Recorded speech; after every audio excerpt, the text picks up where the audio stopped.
sing before, but when I came across that video, I really liked it. I think we're going to have a few more of her songs come in the near future. Dar began earlier in our worship service reading King Nebuchadnezzar's letter to his country. And so now I'm going to finish that letter by reading just the ending. And if you're curious about what went on from the beginning to the end, I'd invite you to read that perhaps some other time. But I will allude to what Nebuchadnezzar does say in the sermon, in the body of his letter. But here's how Nebuchadnezzar ends his letter. At the end of that time, I, Nebuchadnezzar, raised my eyes toward heaven, and my sanity was restored. Then I praised the Most High. I honored and glorified him who lives forever. His dominion is an eternal dominion. His kingdom endures from generation to generation. All the peoples of the earth are regarded as nothing. God does as he pleases with the powers of heaven and the peoples of the earth. No one can hold back his hand or say to him, "What have you done?" At the same time that my sanity was restored, my honor and splendor were returned to me for the glory of my kingdom. My advisors and nobles sought me out, and I was restored to my throne and became even greater than before. Now I, Nebuchadnezzar, praise and exalt and glorify the King of heaven, because everything he does is right and all his ways are just. For those who walk in pride, he is able to humble.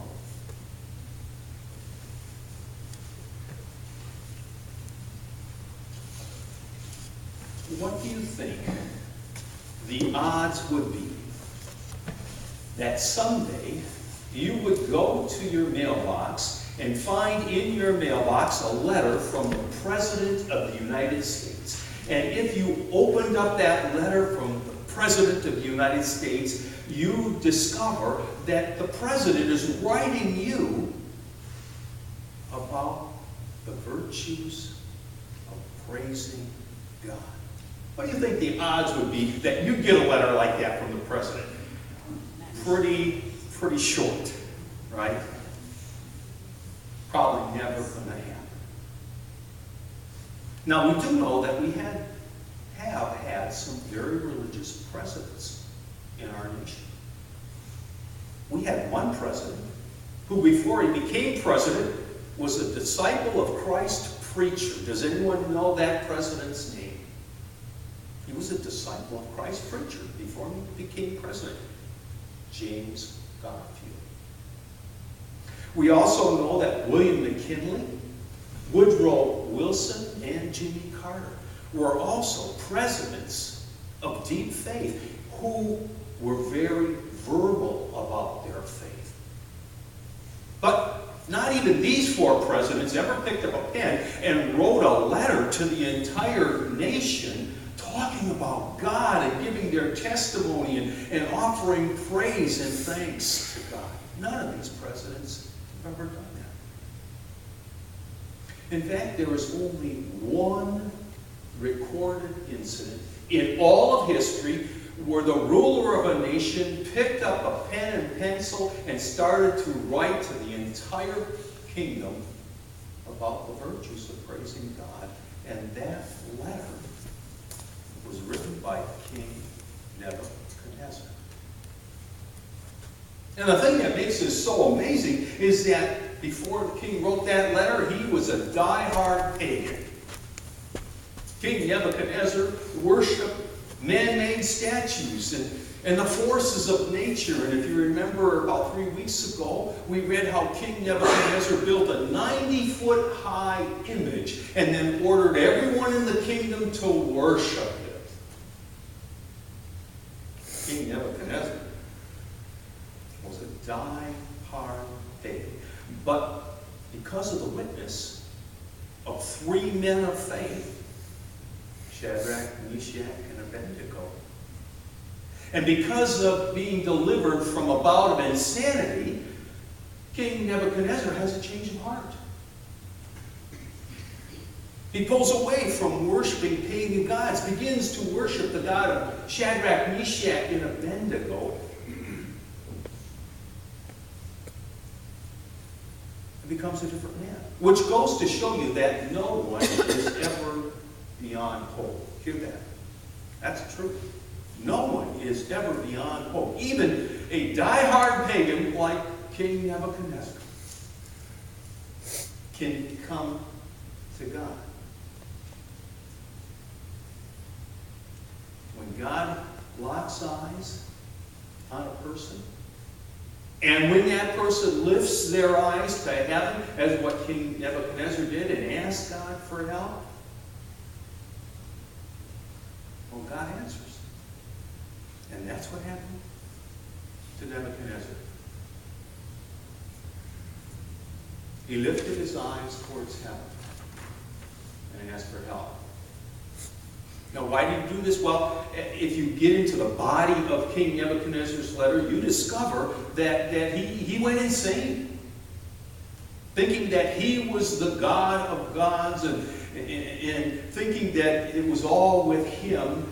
Suddenly, it's too much for him, and he goes insane. And in his letter, he tells his people of his kingdom, my insanity drove me out to the wilderness, and there I'm living with the animals, actually acting like an animal, grazing on the grass.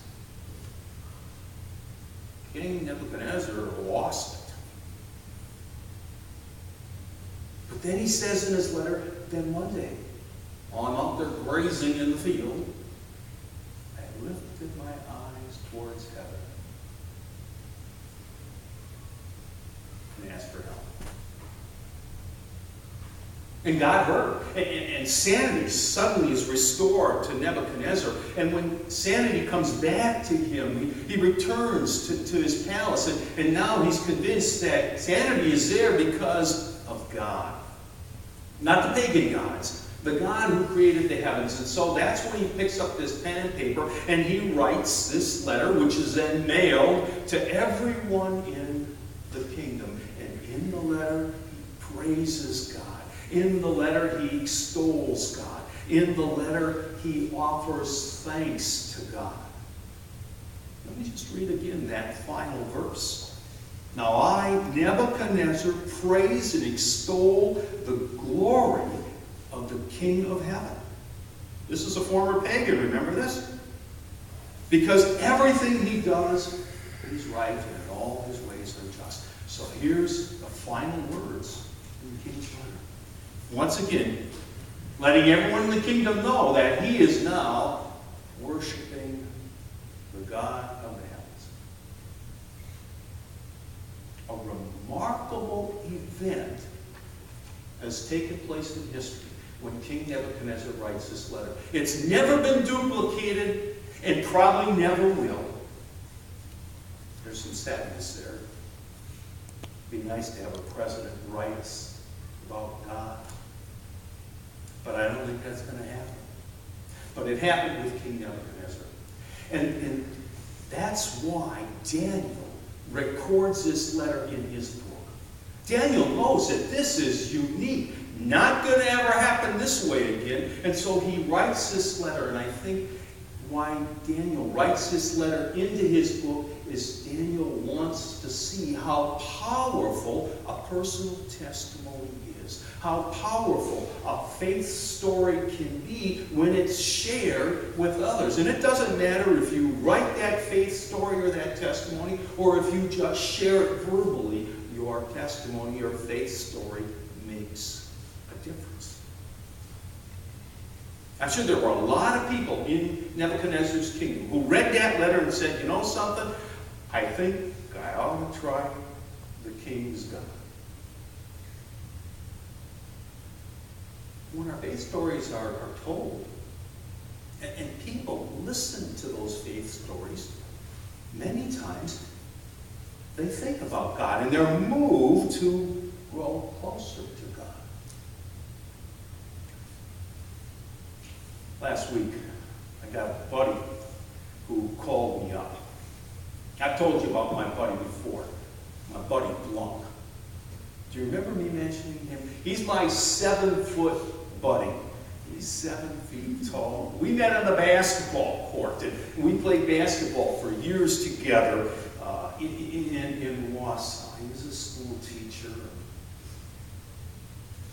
Played with a bunch of teachers every morning at 6 o'clock.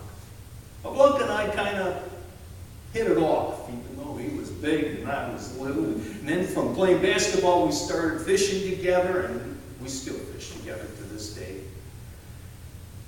Now, Blanc, as I've told you before, was a turned-off Catholic.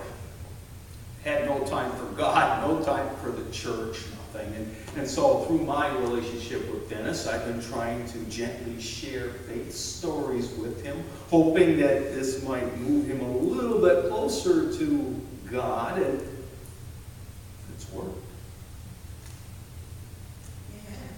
The other day, Dennis calls me up, and he tells me that he's working at his church's soup kitchen. Wow! Dennis said, that's great. Yes, I'm volunteering at the soup kitchen. He's retired now. One of the benefits of being a school teacher, being young, you can retire, and he's retired now. And so he's volunteering at the soup kitchen. I said, Dennis, are you in the sanctuary yet, in worship? No. He's not there yet. He's not there, but at least he's in the kitchen. At least he's in the house. And he started talking about how much fun he's having and what he's learning and thinking and reflecting more about God. And of course, I'm just praising him up one side and down the other. His faith story. He shared with me that day. And that's what we need to do with others. We need to talk a little bit about how we're experiencing God. We need to talk with our family. We need to talk with our grandkids. We need to talk with our friends and our co-workers. You know, we also need to talk a little bit with our spouses. I think sometimes we have faith experiences and we don't even share them with our spouse. King Nebuchadnezzar shared his testimony, his faith story, with his entire kingdom, and it made a difference. Our faith stories, when shared, make a difference as well. Now, there's another reason why Daniel records this letter in his book. Not only is it a powerful example of sharing our faith, but also in this letter there is a powerful testimony about those two words that I shared with Brianna and David. Thank you. King used a lot of thank yous in one form or another in his letter. And again, that's something that I think we probably all could do more of. You know, we get up in the morning, instead of just saying, God, thank you for this new day, we just rush off. We take our life for granted. Or we find ourselves in a health situation and we pray, Lord, please get me through this health situation. Heal me of whatever it is. And we get healed and we forget to thank God for the fact that God touched you. Or we find ourselves in a difficult situation where we just don't know what to do. And so we pray for guidance and ask for guidance. And then suddenly we start feeling as if God's leading us, and lo and behold, we come through that dark tunnel, and we're out on the other side, and again, we just forget to thank God for that guidance. We're all guilty of that. King